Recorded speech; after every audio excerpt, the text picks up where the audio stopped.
시사인의 김은지입니다. 월요일은 힘들지 않으세요? 비도 오고 해서요. 더 좀 처지는 것 같은데요. 아, 처지진 않는데 저는 9개월인가 10개월 됐는데도 아침에 일어나는 게 익숙해지지가 않아요. 그건 늘 어려운 것 같습니다. 아침이 아니죠. 새벽에 일어나는 게. 특히 월요일은 더 힘든 것 같습니다. 자, 오늘 첫 번째 뉴스는요? 네, 최순실 씨 첫 선고 결과 나왔습니다. 지난주 금요일이었는데요. 최 씨는 이화여대 입시 등과 관련해서 업무방해 등 6가지 혐의를 받았습니다. 1심 법원은 징역 3년을 선고했습니다. 재판부는 최순실 씨와 이대 교수 등 피고인 9명 전원에게 유죄를 선고하면서 정유라 씨도 공범으로 적시했습니다. 첫 선고인데, 1심 선고인데, 예. 이 선고의 특이점은 정유라 씨가 공범으로 적시됐다는 거죠. 네, 굉장히 눈여겨봐야 될 포인트입니다. 검찰이 정유라 씨의 영장을 재청구할지 모르겠는데, 왜냐면 3번씩이나 재청구하는 경우는 거의 드물기 때문에 이 대목이 일종의 단서가 될 수도 있을 것 같아요. 예, 공범으로 적시했으니까. 자, 두 번째 뉴스는요? 네, 검찰이 최순실 씨가 관세청장 인사에도 개입한 사실을 확인했습니다. 지난해 5월 25일에 취임한 천홍욱 관세청장은 바로 다음 날 최순실 씨를 만났습니다. 그는 최 씨를 상석에 앉히고 식사 대접을 하면서 실망시켜드리지 않도록 최선을 다하겠다라고 말했습니다. 민간인이 관세청장 되기 쉽지 않으니 열심히 하라라는 최순실 씨 말에 화답한 건데요. 2015년 3월에 관세청 차장으로 퇴직한 천 청장은 1년 만에 청장으로 발탁되었습니다. 굉장히 특이한 뉴스예요. 이제 최근에 이 정권 대선과 정권 교체이기 때문에 이 최순실 씨 관련 뉴스들이 이제 뒤로 밀렸었는데 다시 이제 재판 진행되고 있으니까 조금씩 나오고 있습니다. 근데 특이한 뉴스인 것이 관세청장, 그러니까 퇴직한 사람이거든요. 민간인이 된 거예요. 게다가 관세청장은 기재부 출신들이 보통 가는 곳이거든요. 그러니까 네. 여기서 이제 주목할 사항은 관세청장 자리라고 하는 곳에 왜 최순실 씨가 인사 개입을 했느냐. 이유죠, 이유. 예. 예를 들어 소방청장 인사에 개입했을 리는 없지 않습니까? 그것도 확인해 봐야 됩니다. 그러니까 관세청장 자리 인사 개입을 한 것은 거기에 본인이 생각하는 이권이 있었기 때문일 것이다. 이렇게 추론하는 게 합리적인데 그 이권이 뭐냐? 인사는 사실 지금 인사에 개입했다라는 기본 사실관계만 어느 정도 파괴된 것이고 거기에 왜 개입했느냐? 인사는 도구일 뿐이지 목적이 아니거든요. 예. 그러니까 왜 개입했냐가 문제겠죠. 앞으로 밝혀내야 될. 네, 이미 앞서서 인천본부 세관장도 개입했다는 사실이 드러났었거든요. 네. 그러니까 한두 인사가 아닌 거죠. 관세청에서는. 관세청에 관한 한 주요 인맥들, 주요 자리들을 최순실 씨가 개입해서 그 자리에 원하는 사람 앉혔다는 이야기인데 이 뉴스 핵심은 왜? 이권이 뭐길래? 이게 뉴스가 나와야 진짜겠죠, 이제. 예. 다음 뉴스는요? 네, 관련해서 그런 의혹들을 좀 설명해주는 폭로들이 있는데요. 노승일 씨의 앞선 폭로입니다.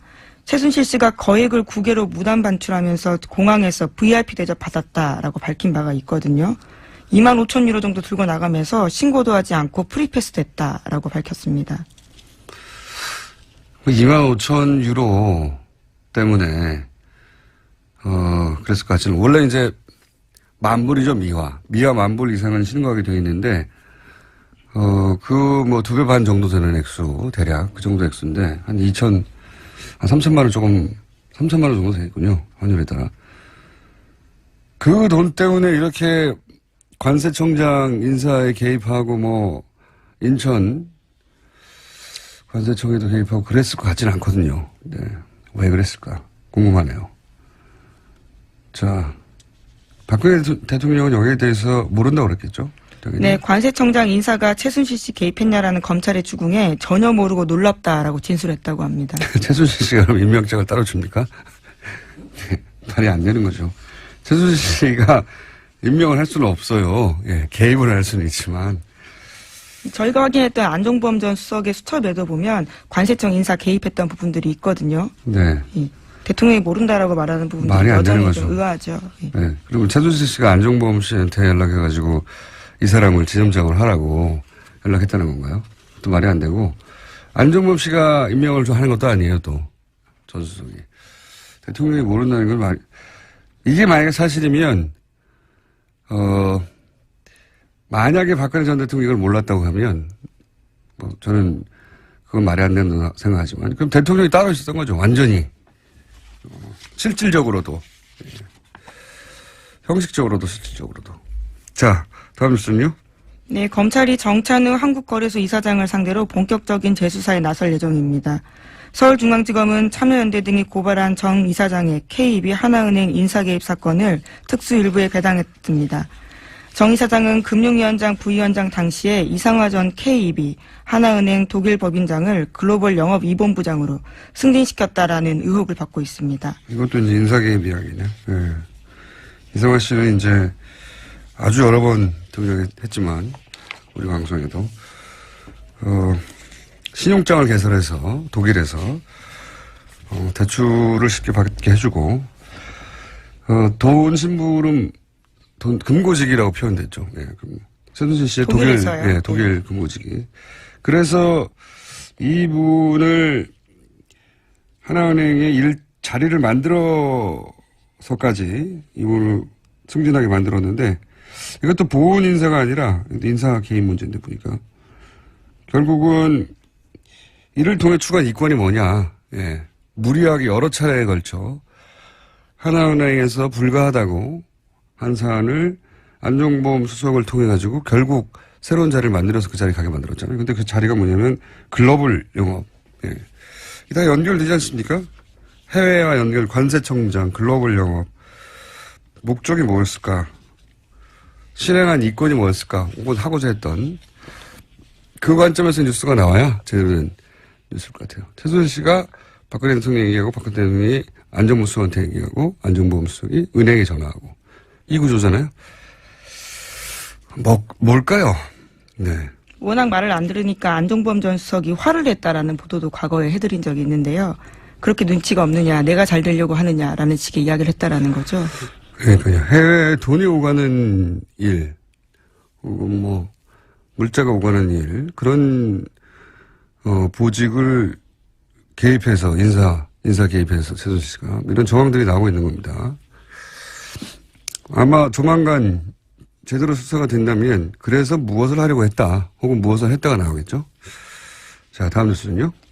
군피아가 정부의 차세대 전투기 시설 사업 수주를 위해서 로비에 대거 동원됐다라는 국군 기무사령부의 내부 문서가 공개됐습니다. 특히 이 문건은 조현천 기무사령관의 우병우 당시 청와대 민정수석에게 직보했다라는 의혹이 제기되고 있는데요. 기무사가 지난해 2월 말 3월 초 청와대 민정수석실에 보고한 문서라고 합니다.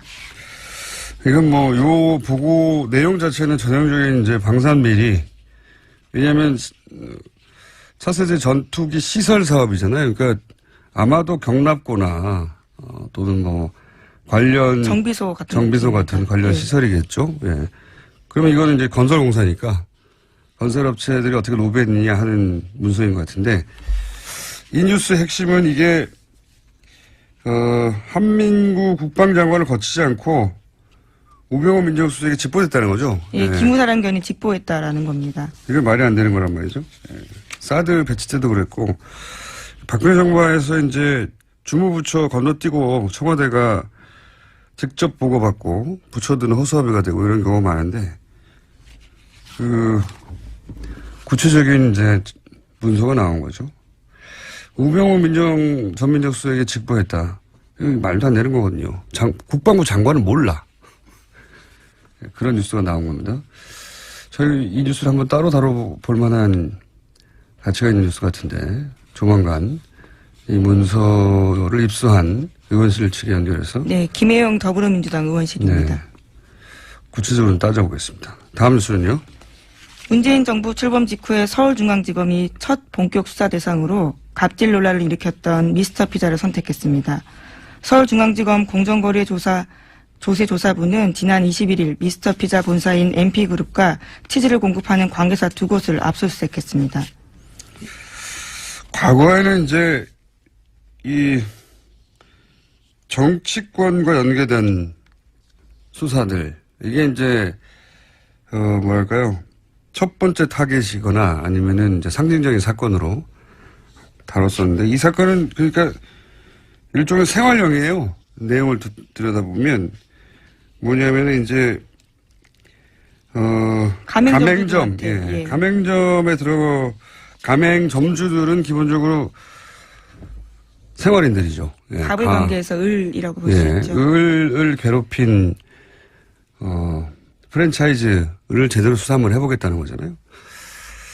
이런 수사들은 할 수는 있지만 과거에는 뭐 크게 큰 성과로 인정받지 검찰의 실력을 인정받는 사건이 아니었기 때문에 이런 사건이 첫 번째 수사 타겟이 되지는 않았었거든요. 그러니까 앞으로 윤석열 지검장이 타겟팅하는 비리가 어떤 것인지 이제 드러내는 상징적인 사건이죠. 예, 수사 결과는 앞으로 기대해 보겠습니다. 많은 특징이 바로 정치형이 아니라 생활형이다. 제가 보기에는. 네, 회장 자서전 대량으로 강매하라고 하고 비자금 조성 이런 것들이 있었다라고 합니다. 어떤 의미에서는 김상조 공정이 을의 권리를 되찾는 그런 방향성과도 맞아떨어지는 수사 방향인 것 같아요. 예. 그렇게까지 연결될 건지는 좀 두고 봐야 알겠습니다만 현재 타겟은 그렇습니다. 예. 색다르네요. 다음 뉴스는요.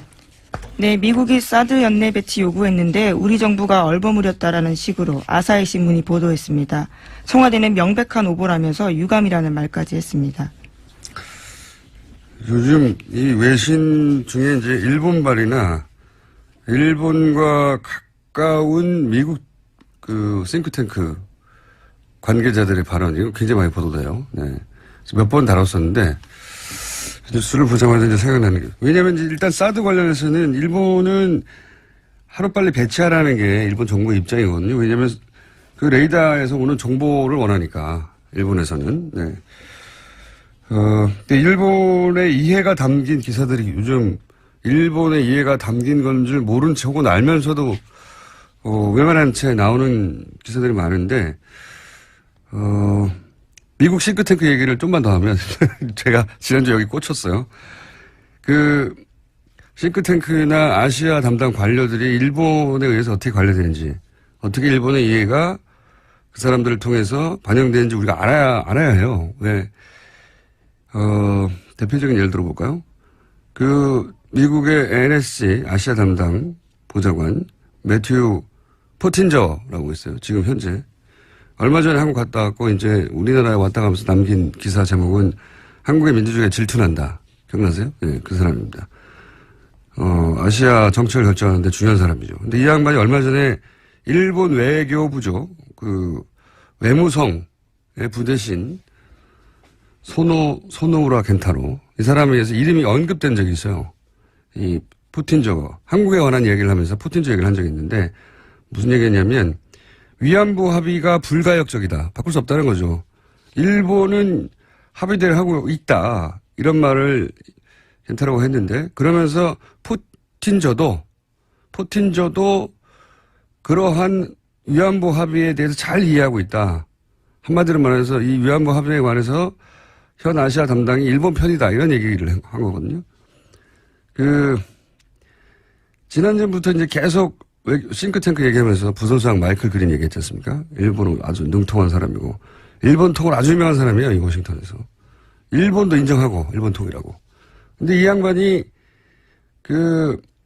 미국과 일본의 미래 지도자 육성 프로그램, 이런 걸, CSIS, 자꾸 거론되는데, 여기가 제일 유명한 외교안보 싱크탱크예요, 미국에 있는, 워싱턴에 있는. 근데, 그러니까, 일본과 미국의 미래 지도자를 육성한다 이거예요, 여기서. 근데, 거기 돈을 댄 게 또, 지난주에 얘기했던 사사카와 재단이에요. 이 재단 설립자가 일본 구구라고 하는. 이 얘기를 왜 하냐면, 이 매튜 포틴저라는 사람이 일본 외무성이 언급했던, 위안부 관련해서 우리 편이라고 언급했던, 강력한 대북 제재를 공개적으로 얘기한 적이 한 번 있어요, 최근에. 아주 강력한 대북 제재를. 근데 그 자리가 어떻냐면 이 사사카와 재단 돈을 대주는 그러니까 대표적인 외교안보 싱크탱크의 핵심을 키워냈고 그리고 돈을 대주는 일본 재단이 사사카와 재단이에요. 이 재단이 주최하는 포럼에 매튜 포틴저가 가서 그런 말을 한 거예요. 그러니까 무슨 얘기를 하려냐면 말이 길어졌네요. 짧게 끊을게요 이제. 그러니까 우리 보수 매체들이 받아 쓰는 사람들의 멘트들이 그런 관련한 싱크탱크 관계자들이 일본이 관리하고 그리고 일본 이해가 반영된 그런 전문가들이 많다는 겁니다. 그래서 그런 사람들의 입으로 거꾸로 한미동맹의 이야기를 듣는 경우가 많거든요. 일본 이해가 반영된. 생각해보면 되게 심각한 거예요. 일본은 이런 미국 싱크탱크를 관리한 지 오래됐어요. 아주. 오래됐고. 예를 들어서 이런 사사카와 민간재단이거든요. 민간재단이 쓰는 돈이 우리 외교부가 쓰는 돈이 100배가 넘어요. 이런 데 관리하는데, 제가 알기로는. 우리도 이걸 해야 한다. 이 얘기를 하려고 하는 겁니다. 예산 좀 많이 들여서, 이런 장기 계획 수립해서 예산 대폭 증액해서 인력도 대폭 증원해서 이런 싱크탱크 혹은 관료들에 대한 접촉면도 늘리고, 프로그램도 가동해야 한다. 이런 얘기를, 저는 기동량 수준이지만 전문가들 모시고 조만간에 좀 다뤄보겠습니다. 이거 굉장히 중요한 내용이거든요. 우리 보수가 맨날 한미동맹 하는데 그 한미동맹에 관해 거론한 전문가가 실제 일본의 이해를 반영하는 사람이 많다는 거예요. 네. 그리고 그냥 우리는 그냥 그 입만 쳐다보고 있는 경우도 많고. 자, 갑자기 생각이 나서 최근에 한미동맹 워싱턴발 기사들이 많이 쏟아지는데 그 워싱턴발 기사들에 거론되는 전문가들이라고 하는 것이 우리 이해를 반영하는 사람들이 그러니까 적어도 우리 이해를 반영할 필요는 없는데 미국의 이해를 충실하면 되는 거죠. 그들은 미국 관료니까. 근데 그분들이 그렇게 말하는 사람들이 일본과 굉장히 밀접한 관계에 있거나 활동을 해왔던 사람들인 경우가 많은데 이렇게 그냥 둘 수는 없다. 우리 보수가 이런 거 놓치고 있었어요. 오랫동안. 한미동맹 이야기만 하고. 이야기가 길었습니다. 자, 제목 하나 정도 더 읽을 시간이 있습니다. 네, 서훈 원장의 국정원장이요. 이 핵심 실장 두 자리를 외부 전문가로 영입했다라는 보도도 있습니다. 핵심 실장 두 사람을? 예, 이례적이고요. 처음 있는 일이라고 합니다. 좀 국내 파트를 없애고 이제 해외, 북한 이 부분을 강화한다고 했으니까 그 부분에 민간 전문가가 발탁됐나 보죠? 예, 그렇습니다. 해외 정부와 북한 파트 책임자를 외부 민간 전문가로 들였다라는 겁니다. 국정원은 워낙 폐쇄적인 집단이라 국정원 출신으로부터 저희가 모시고 저희 방송에서 한번 다뤄봐야 되겠네요. 이게 어떤 의미가 있는 건지. 예, 해외 정보실장, 북한 실장입니다. 예, 국내 파트가 정말로 없어질 건지도 없어진다고 우선 그렇게 하는데, 선언을 했습니다. 예, 없어졌다고요. 선언을 했고 예. 지금 거기까지 가는 중간 단계인 거겠죠. 네, 워낙 큰 조직이니까. 자, 오늘은 여기까지 하겠습니다. 지금까지 시사인의 김은지였습니다. 감사합니다. 최근 정유라 씨의 영장이 두 차례 기각됐습니다. 일각에서는 정유라 씨 영장 기각에 대해서 불만이 있는데요. 최순실 게이트 취재를 오랫동안 해왔던 시사인 주진우 기자 연결해서 이 기각권 후속 취재 이야기 들어보겠습니다. 자, 안녕하십니까? 안녕하십니까? 최순실 씨 관련 취재를 오래전부터 해왔고, 그리고 예를 들면 정유라 씨 출산 사실도 언론 보도 훨씬 이전부터 파악하고 있었던 걸로 저는 알고 있는데, 최순실 씨 관련 취재는 언제부터 했습니까? 2007년, 8년 유경재단 폭력 사건이 있었는데요. 그 배후에도 최순실이 있다고 봤습니다. 그때부터 시작했습니다. 최순실 친구를 만났고요. 최순득 씨 친구, 장시호 씨 친구를 그때 만나기 시작했습니다. 정유라 씨가 성악을 하다가 승마로 주종목을 바꿨는데요. 그때 봤습니다. 그래서 남자친구를 만나서 가출했을 때 그 주변에서 지켜보기 시작했습니다. 최순실 씨의 존재를 인정이 된 거는 2007년, 2008년 정도부터고, 정유라 씨는 어린 시절부터 가까이 지켜봤다는 거죠, 말하자면. 네. 자, 그런데 이제 정유라 씨의 존재는 이제 최근에 언론에 알려지게 되면서 최근 언론 보도는 이제 정유라 씨가 사실 이 게이트 관련 사실관계에 대해서는 거의 모르고 어리숙하고 그런 식으로 알려져 왔어요. 가까이서 취재해서 오랫동안 지켜본 정유라 씨는 어떤 사람인가요? 천방지축의 자기 멋대로입니다. 그래서 엄마와 욕설을 해가면서 싸우기도 할 정도니까 좀 상식에선 벗어나는 친구죠. 왕따였고요, 학교 다닐 때. 공부는 못했어요. 그리고 얼굴 컴플렉스가 하도 심해서 고등학교 때부터 큰 성형수술을 받을 정도였습니다. 엄마하고 싸워가면서.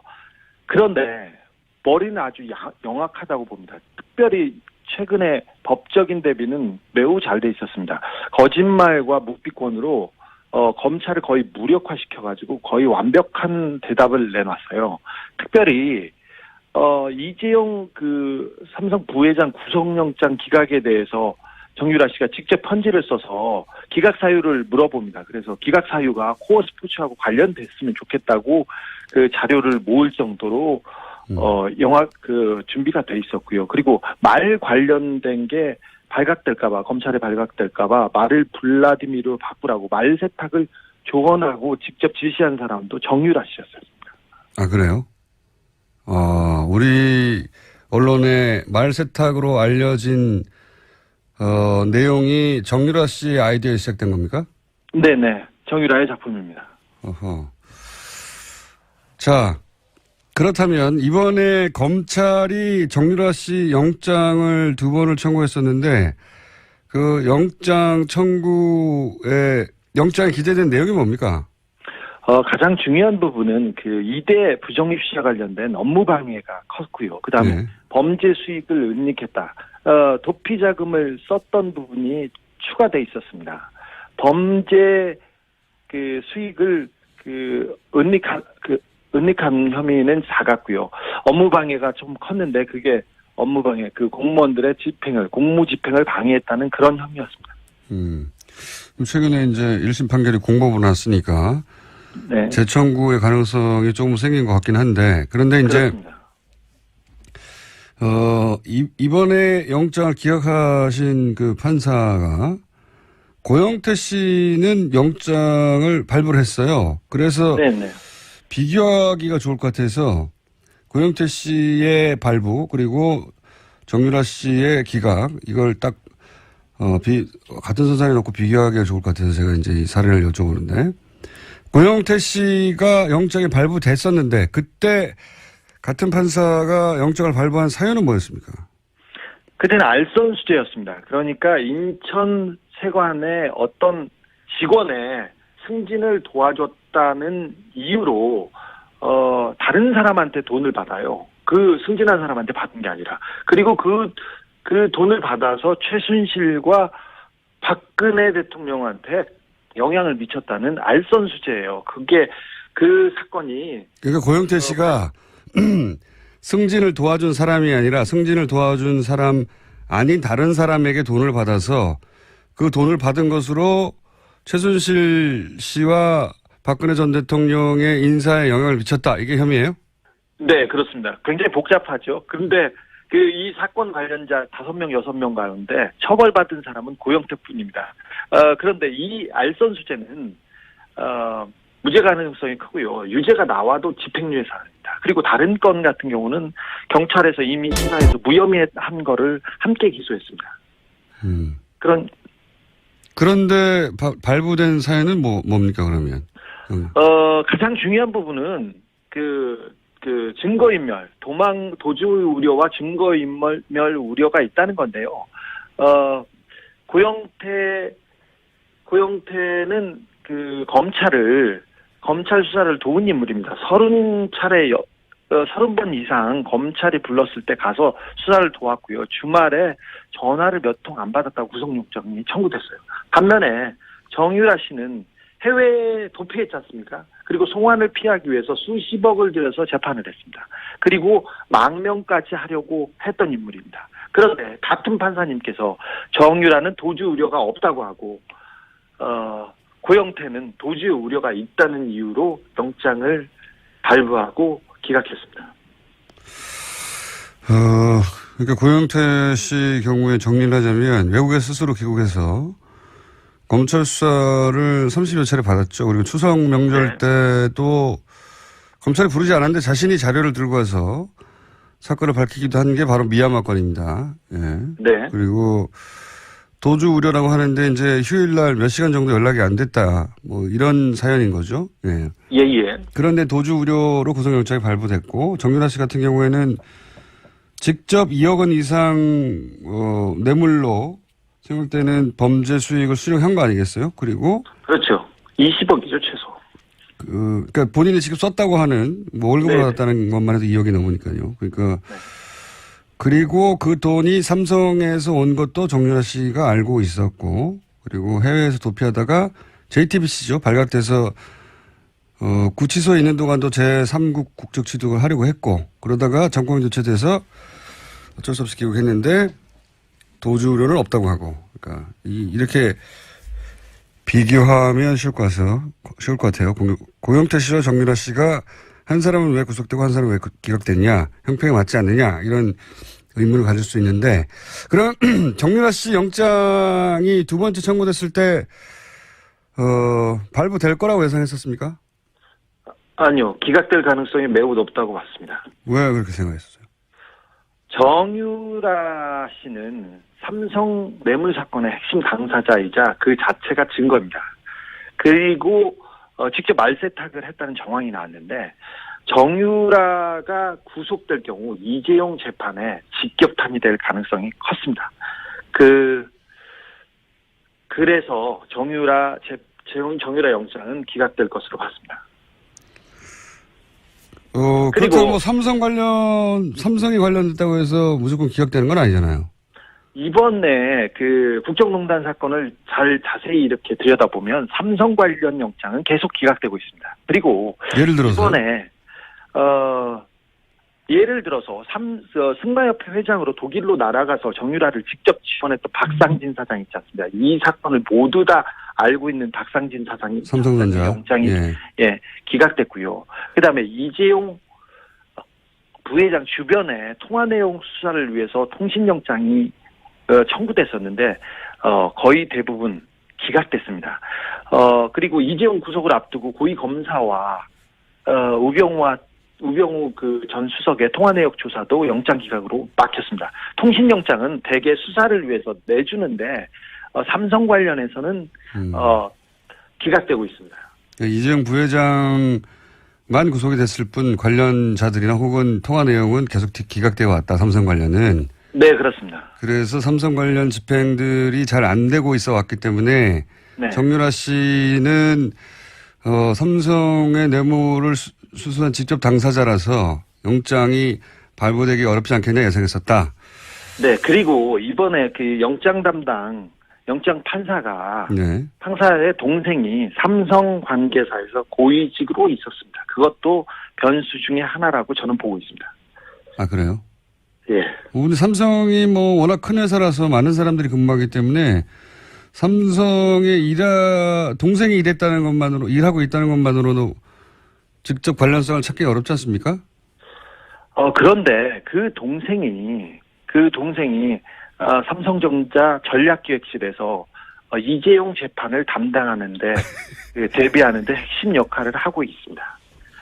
그리고 삼성이 지금 전방위로 뛰고 있는데 거기에 컨트롤 타워에 이 영장 판사의 동생이 있습니다. 그거는 의심이 올만하네요. 네. 지금 그러니까 두 번째 영장을 기각한 판사의 동생이 하필 삼성전자에 하필 전략기획팀에 하필 이재용 부회장 사건을 담당하는 부서에 있다는 거죠? 그렇습니다.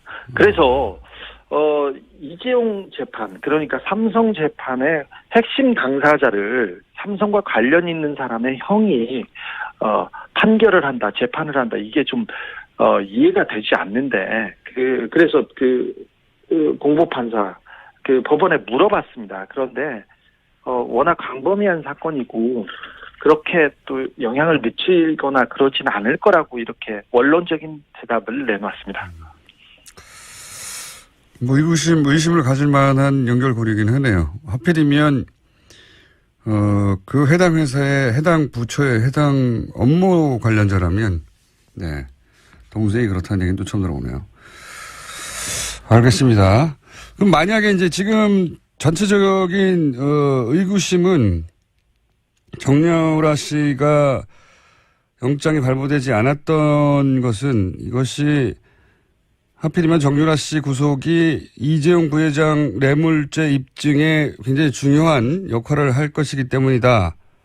할 것이기 때문이다. 이렇게 해석한 거잖아요? 그럼 만약에 그렇습니다. 정유라 씨가 실제 구속이 된다면 이재용 부회장 뇌물죄 입증이 훨씬 용이해지는 겁니까? 그렇습니다. 하필이면 삼성이 정유라 씨 영장과 관련된 그 즈음에 언론 플레이를 가장 세게 합니다. 이번에 영장 실질 심사를 앞두고도 정유라한테 지원한 말을 삼성이 지원했다는 말을 독일에서 가지고 들어왔어요. 그래서 삼성 말이 맞다. 그리고 정유라는 관련이 없다. 이런 얘기를 계속해서 플레이를 직접 그렇죠. 삼성이 나와서 했습니다. 그래서 그렇죠. 맞습니다. 정유라 씨의 영장 기각을 가족뿐만 아니라 삼성 측에서 굉장히 즐거워했습니다. 그때 좀 한 고비를 넘었다고 이렇게 봤습니다. 그래서 이 부분이 계속해서 가장 중요한 정유라 구속이 가장 중요한 삼성 재판의 단서로 작용될 것으로 봅니다. 삼성 측에서 정유라 영장 기각을 내부적으로는 반가워했다. 네, 그렇습니다. 여기를 위해서 저는 언론 플레이를 계속 나섰다고 보고 있습니다. 알겠습니다. 오늘 여기까지 듣겠습니다. 이 추가 취재를 계속 하고 있는 걸로 아는데 네. 조만간 다시 한번 연결하겠습니다. 오늘 말씀 감사합니다. 네. 지금까지 시사인의 주진우 기자였습니다.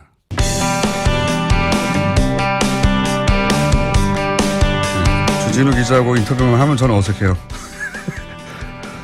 자, 두 번째 인터뷰입니다. MBC에서 예능 프로를 만드는 PD들, MBC 예능 프로는 유명하죠. 그 PD들이 나서서 김잠겸 MBC 사장의 퇴진을 요구했습니다. 그러면서 공동성명을 발표했는데 이 공동성명 자체가 화제입니다. 성명 제목이 이제 그만 웃기고 회사를 떠나라 인데, 자, 웹툰으로 MBC를 비판했다가 그래서 해고됐다가 다시 소송을 통해 복직한 분입니다. MBC 예능국의 권성민 PD 전화 연결되어 있습니다. 안녕하세요. 네, 안녕하세요. 자, 예능 PD들 단위로 성명서를 발표했어요. 노조가 아니라. 이렇게 따로 예능 PD들이 모여서 성명서를 발표한 이유가 뭡니까? 지금 저희 예능 PD 말고도 이제 사실 거의 대부분의 직군들이 다 이제 나서서 성명을 발표하고 있는데요. 예. 직군별로 이렇게 하는 이유가 뭐냐 이거죠? 네, 그러니까 방송사란 조직 자체가 워낙 조직이 다르면 완전히 다른 회사를 다니고 있는 것처럼 느껴질 정도로 되게 다양성이 많은데, 그래서 그만큼 저희가 경험하는 회사의 탄압이나 이런 상황들에 대해서도 좀 많이 다르고요. 근데 이제 노조라는 단일 창구로 통해서 이렇게 얘기를 하면 그런 다양성들이 많이 희석이 되잖아요. 그래서 그렇죠. 아하. 예, 저희들이 좀 자발적으로 우리 얘기들을 좀 했으면 좋겠다라는 공감대들이 많이 지금 형성이 돼서 그렇게 지금 이어지고 있습니다. 알겠습니다. 저도 이제 성명서를 봤는데 성명서 같지가 않더라고요. 재밌어요. 짧고 재밌는데, 예능 PD라 역시, 성명서도 색다르다 했는데, 내용을 잠깐 읽어보면, 사람들 웃기는 방송 만들려고 예능 PD가 됐는데, 회사가 그거 만들려고 뽑아놓고 자기들이, 회사가 정작 웃기는 짓을 다 하고 있다. 이제 그만 웃기고 회사를 떠나라. 이런 성명서는 어떻게 만들게 된 겁니까? 예능 PD들이 모여서 머리를 모은 건가요? 아니면 한 사람이 만든 겁니까? 평소에 저희들끼리도 참 얘기 많이 하기도 하고요. 회사 바깥에서도 사실 많이 얘기하잖아요. MBC 뉴스가 망가진 걸 보면서 유명한 것들 많이 있지 않습니까? 왜 비 오는 날은 소세지 빵이라든지, 알통 크기가 굵을수록 보수성에 강하다든지 이런 거 보면서 저희도 진짜 뉴스 예능 다 한다, 그런 얘기 평소에 그냥 워낙 많이 하고 있어서. 예능 PD들이 뉴스 보면서 뉴스가 예능을 다 하고 있다. 네, 이제 좀 쪽팔린다 이런 얘기도 많이 하고. 그래서 워낙 저희들이 뭐 일상적으로 하던 얘기라서 사실 엄청 새로운 발상은 아니었고요. 그래서 성명서라고 해서 이제 엄청 꼭 비장하기보다는 이제 좀 이렇게 너무 블랙 코미디 같은 이런 상황에 대해서 이렇게 짚어주는 게 또 예능 PD들 다운 성명서가 될 수 있지 않을까 해서 이제 이런 알겠습니다. 많이 했죠. 네. 자, 그러면 예능 PD들은 사측의 어떤 문제를 피부로 느끼고 있나요? 물론 이제 MBC 말고도 전 정권 하에서 거의 대부분의 이제 방송사들이 비슷한 경험을 했을 텐데요. 뭐, 예. 표창원 의원이나, 뭐, 아니면 이승환 씨나, 이렇게 좀 정치적으로 이슈가 됐던 출연자들을 쓰는 거는 이제 거의 불가능했고요. 지금처럼 김호준 씨 같은 분도 MBC에서는 절대 쓸 수 없는 사람 중에 한 분이죠. 예. 근데 뭐 이런 거 이제 사실은 MBC뿐만 아니라 다들 비슷한 상황이었을 거고, MBC 같은 경우에는 저희 사내 아나운서들 같은 경우에도 사내에서 저희가 아나운서를 캐스팅하려고 해도 파업에 적극적으로 참여했던 아나운서들은 절대 방송에 나가지 못하게 많이 해놨거든요. 사내 아나운서, 사내 직원들조차. 네. 네, 그렇죠. 그러니까 저희가 뭐 이런 아나운서가 우리 방송에 적절하고 필요할 것 같다라고 얘기를 해도 다른 이름으로 이제 와요, 항상.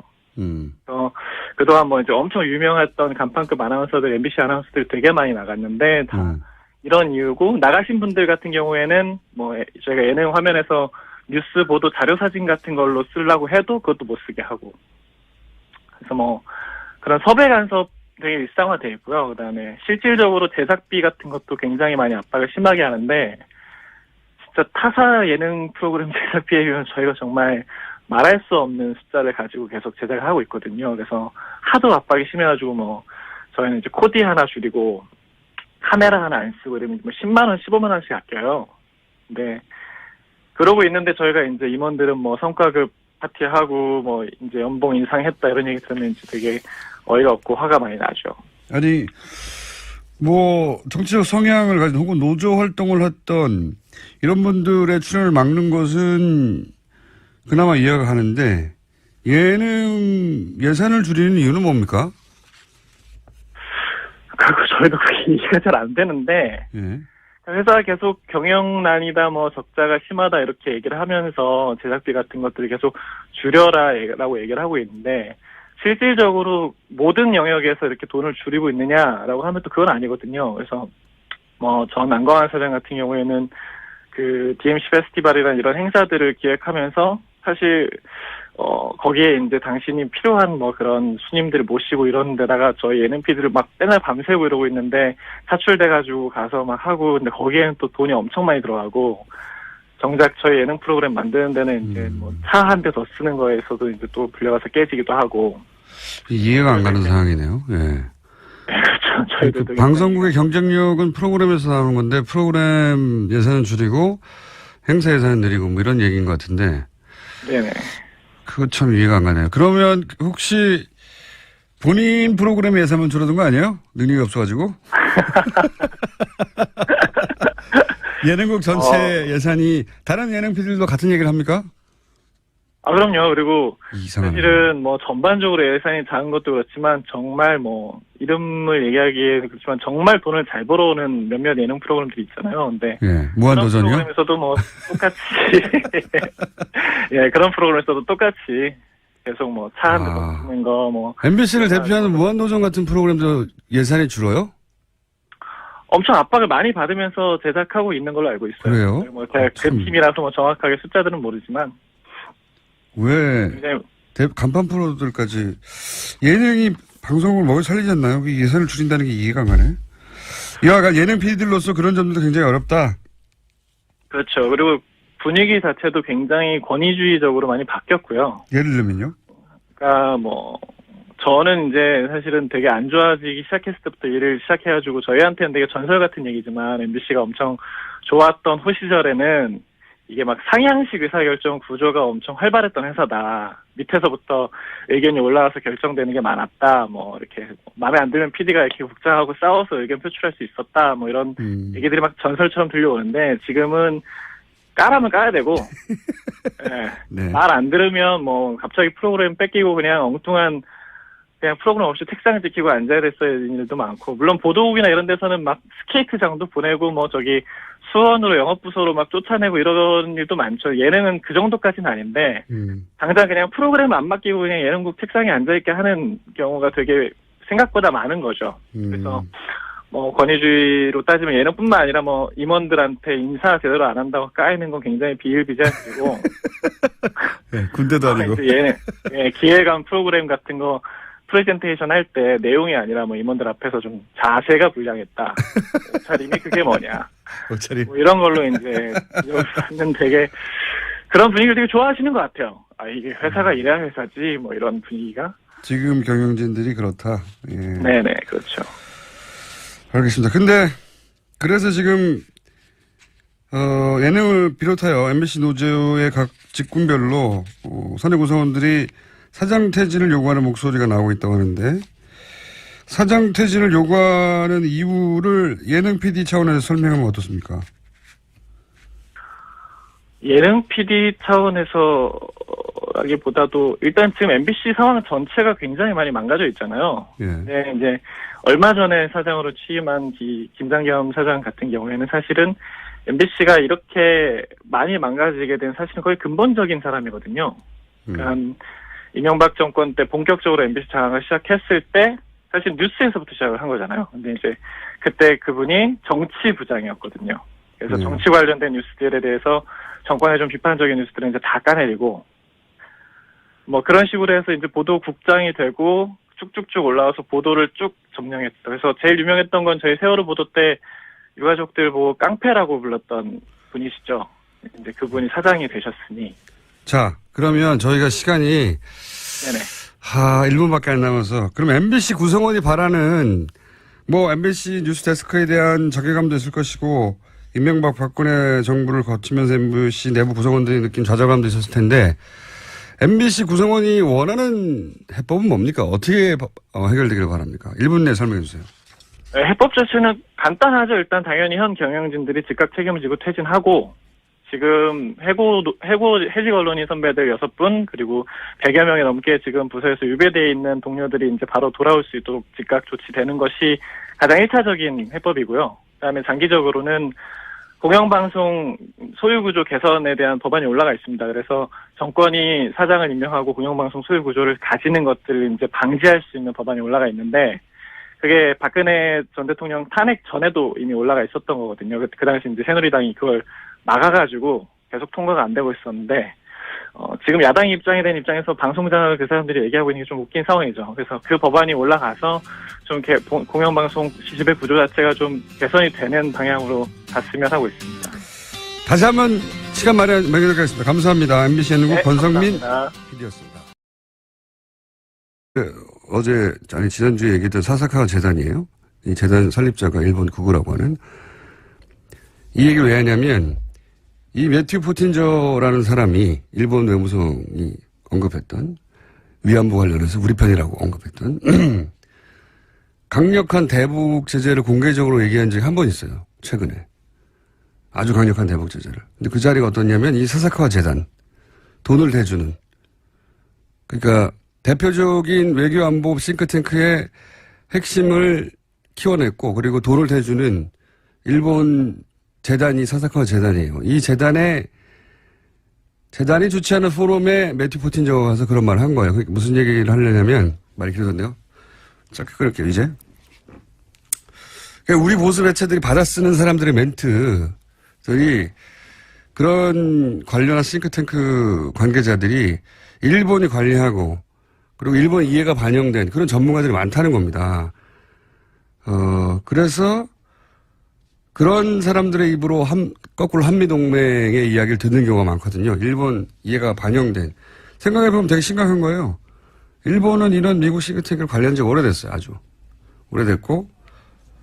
예를 들어서 이런 사사카와 민간재단이거든요. 민간재단이 쓰는 돈이 우리 외교부가 쓰는 돈이 100배가 넘어요. 이런 데 관리하는데, 제가 알기로는. 우리도 이걸 해야 한다. 이 얘기를 하려고 하는 겁니다. 예산 좀 많이 들여서, 이런 장기 계획 수립해서 예산 대폭 증액해서 인력도 대폭 증원해서 이런 싱크탱크 혹은 관료들에 대한 접촉면도 드리고 프로그램도 가동해야 한다.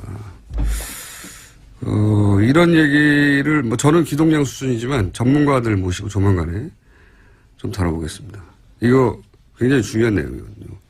우리 보수가 맨날 한미동맹 하는데 그 한미동맹에 관해 거론한 전문가가 실제 일본의 이해를 반영하는 사람이 많다는 거예요. 예. 그리고 그냥 우리는 그냥 그 입만 쳐다보고 있는 경우도 많고. 자, 갑자기 생각이 나서 최근에 한미동맹 워싱턴발 기사들이 많이 쏟아지는데 그 워싱턴발 기사들에 거론되는 전문가들이라고 하는 것이 우리 이해를 반영하는 사람들이 그러니까 적어도 우리 이해를 반영할 필요는 없는데 미국의 이해를 충실하면 되는 거죠. 그들은 미국 관료니까. 근데 그분들이 그렇게 말하는 사람들이 일본과 굉장히 밀접한 관계가 있거나 활동을 해왔던 사람들인 경우가 많은데 이렇게 그냥 둘 수는 없다. 우리 보수가 이런 거 놓치고 있었어요. 오랫동안. 한미동맹 이야기만 하고. 이야기가 길었습니다. 자, 제목 하나 정도 더 읽을 시간이 있습니다. 네, 서훈 원장의 국정원장이요. 이 핵심 실장 두 자리를 외부 전문가로 영입했다라는 보도도 있습니다. 핵심 실장 두 사람을? 예, 이례적이고요. 처음 있는 일이라고 합니다. 좀 국내 파트를 없애고 이제 해외, 북한 이 부분을 강화한다고 했으니까 그 부분에 민간 전문가가 발탁됐나 보죠? 예, 그렇습니다. 해외 정부와 북한 파트 책임자를 외부 민간 전문가로 들였다라는 겁니다. 국정원은 워낙 폐쇄적인 집단이라 국정원 출신으로부터 저희가 모시고 저희 방송에서 한번 다뤄봐야.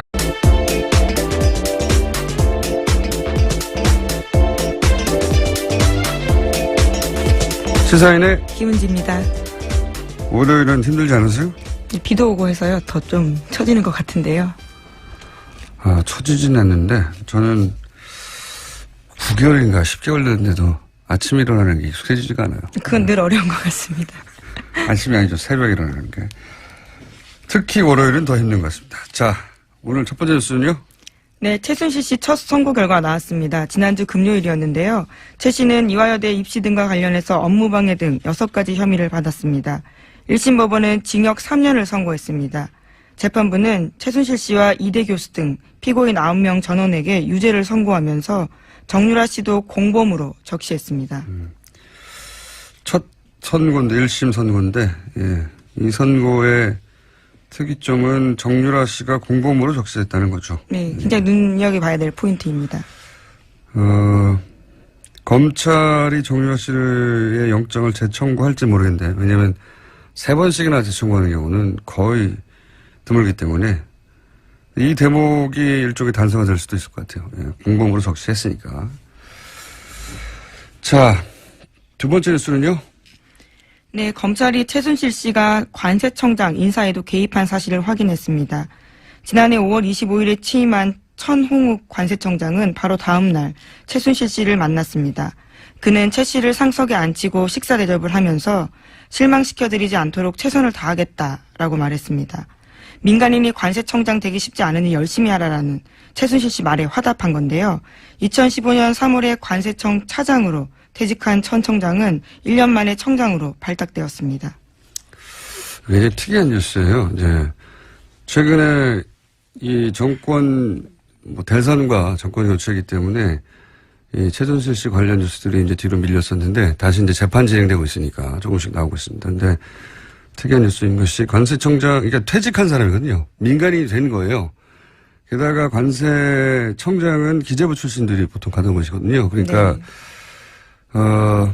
여기서 이제 주목할 사항은 관세청장 자리라고 하는 곳에 왜 최순실 씨가 인사 개입을 했느냐. 이유죠, 이유. 예. 예를 들어 소방청장 인사에 개입했을 리는 없지 않습니까? 그것도 확인해 봐야 됩니다.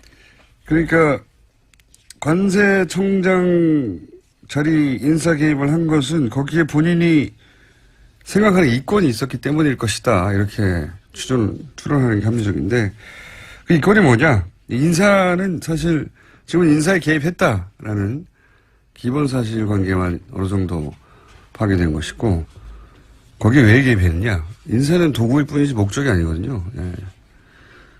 그러니까 왜 개입했냐가 문제겠죠. 앞으로 밝혀내야 될 네, 이미 포인트는. 앞서서 인천본부 세관장도 개입했다는 사실이 드러났었거든요. 네. 그러니까 한두 인사가 아닌 거죠, 관세청에서는. 관세청에 관한 한 주요 인맥들, 주요 자리들을 최순실 씨가 개입해서 그 자리에 원하는 사람을 앉혔다는 이야기인데, 이 뉴스 핵심은 이게 왜 이권이 뭐길래 이게 뉴스가 나와야 진짜겠죠, 이제. 예. 다음 뉴스는요. 네, 관련해서 그리고 안종범 수석이 은행에 전화하고 이 구조잖아요. 뭘까요? 네. 워낙 말을 안 들으니까 안종범 전 수석이 화를 냈다라는 보도도 과거에 해드린 적이 있는데요. 그렇게 눈치가 없느냐, 내가 잘 되려고 하느냐라는 식의 이야기를 했다라는 거죠. 그러니까요. 해외에 돈이 오가는 일, 혹은 뭐 물자가 오가는 일, 그런 보직을 개입해서 인사 개입해서 최순실 씨가 이런 정황들이 나오고 있는 겁니다. 아마 조만간 제대로 수사가 된다면 그래서 무엇을 하려고 했다, 혹은 무엇을 했다가 나오겠죠. 자, 다음 뉴스는요. 군피아가 정부의 차세대 전투기 시설 사업 수주를 위해서 로비에 대거 동원됐다라는 국군 기무사령부의 내부 문서가 공개됐습니다. 특히 이 문건은 조현천 기무사령관의 우병우 당시 청와대 민정수석에게 직보했다라는 의혹이 제기되고 있는데요. 기무사가 지난해 2월 말 3월 초 청와대 민정수석실에 보고한 문서라고 합니다. 이건 뭐, 요 보고 내용 자체는 전형적인 이제 방산비리. 왜냐하면 차세대 전투기 시설 사업이잖아요. 그러니까 아마도 경납고나 또는 뭐 관련 정비소 같은 관련 네. 시설이겠죠. 예. 그러면 이거는 이제 건설공사니까 건설업체들이 어떻게 로비했느냐 하는 문서인 것 같은데, 이 뉴스 핵심은 이게 한민구 국방장관을 거치지 않고 우병우 민정수석에게 직보됐다는 거죠. 예, 기무사령관이 직보했다라는 겁니다. 이게 말이 안 되는 거란 말이죠. 예. 사드 배치 때도 그랬고, 박근혜 정부에서 이제 주무부처 건너뛰고 청와대가 직접 보고받고 부처들은 허수아비가 되고 이런 경우가 많은데, 구체적인 이제 문서가 나온 거죠. 우병우 전 민정수석에게 직보했다. 이거 말도 안 되는 거거든요. 국방부 장관은 몰라. 그런 뉴스가 나온 겁니다. 저희 이 뉴스를 한번 따로 다뤄볼 만한 가치가 있는 뉴스 같은데, 조만간 이 문서를 입수한 의원실 측에 연결해서. 네, 김혜영 더불어민주당 의원실입니다. 네, 구체적으로 따져보겠습니다. 다음 뉴스는요. 문재인 정부 출범 직후에 서울중앙지검이 첫 본격 수사 대상으로 갑질 논란을 일으켰던 미스터 피자를 선택했습니다. 서울중앙지검 공정거래 조세조사부는 지난 21일 미스터 피자 본사인 MP그룹과 치즈를 공급하는 관계사 2곳을 압수수색했습니다.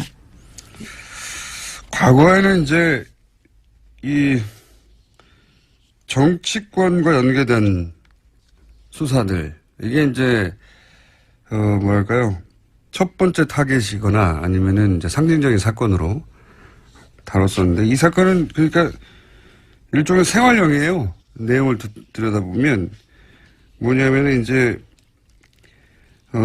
가맹점, 예. 가맹점에 가맹점주들은 기본적으로 생활인들이죠. 예. 갑을 관계에서 을이라고 볼 수 예. 있죠. 을을 괴롭힌 프랜차이즈를 제대로 수사 한번 해보겠다는 거잖아요. 이런 수사들은 할 수는 있지만 과거에는 뭐 크게 큰 성과로 인정받지, 검찰의 실력을 인정받는 사건이 아니었기 때문에 이런 사건이 첫 번째 수사 타겟이 되지는 않았었거든요. 그러니까 앞으로 그런 의혹들을 좀 설명해주는 폭로들이 있는데요. 노승일 씨의 앞선 폭로입니다. 최순실 씨가 거액을 국외로 무단 반출하면서 공항에서 VIP 대접 받았다라고 밝힌 바가 있거든요.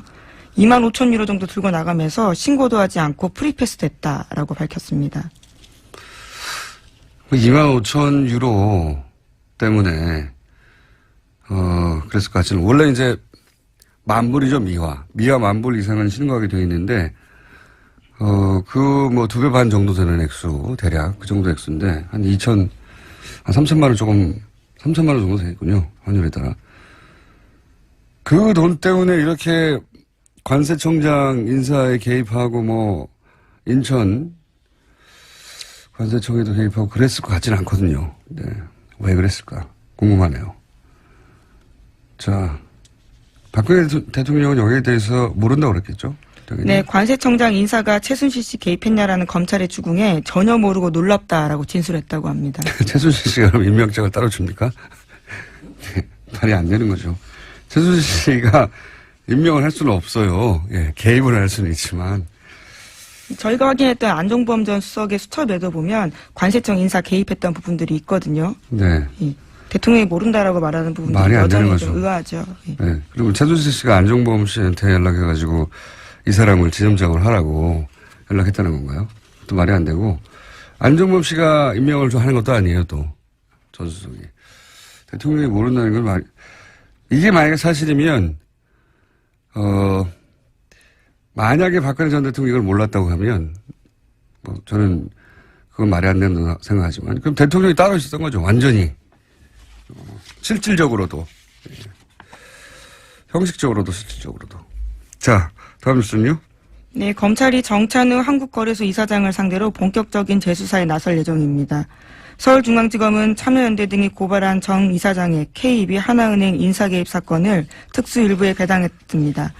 정 이사장은 금융위원장 부위원장 당시에 이상화 전 KEB 하나은행 독일 법인장을 글로벌 영업 2본부장으로 승진시켰다라는 의혹을 받고 있습니다. 이것도 이제 인사개입 이야기네. 네. 이상화 씨는 이제 아주 여러 번 등장했지만, 우리 방송에도, 신용장을 개설해서 독일에서 대출을 쉽게 받게 해주고 돈 심부름 금고직이라고 표현됐죠. 예, 최순실 씨의 독일에서요? 독일 금고직이. 그래서 이분을 하나은행의 자리를 만들어서까지 이분을 승진하게 만들었는데 이것도 보훈 인사가 아니라 인사 개입 문제인데 보니까 결국은 이를 통해 추가한 이권이 뭐냐. 예. 무리하게 여러 차례에 걸쳐 하나은행에서 불가하다고 한 사안을 안종범 수석을 통해 가지고 결국 새로운 자리를 만들어서 그 자리에 가게 만들었잖아요. 근데 그 자리가 뭐냐면 글로벌 영업. 예. 이게 다 연결되지 않습니까? 해외와 연결, 관세청장, 글로벌 영업. 목적이 뭐였을까? 실행한 이권이 뭐였을까? 혹은 하고자 했던 그 관점에서 뉴스가 나와야 제대로 된 뉴스일 것 같아요. 최순실 씨가 박근혜 대통령 얘기하고 박근혜 대통령이 안종범 수석한테 얘기하고 윤석열 지검장이 타겟팅하는 비리가 어떤 것인지 이제 드러내는 상징적인 사건이죠. 예, 수사 결과는 앞으로 기대해 보겠습니다. 많은 특징이 바로 정치형이 아니라 생활형이다. 제가 보기에는.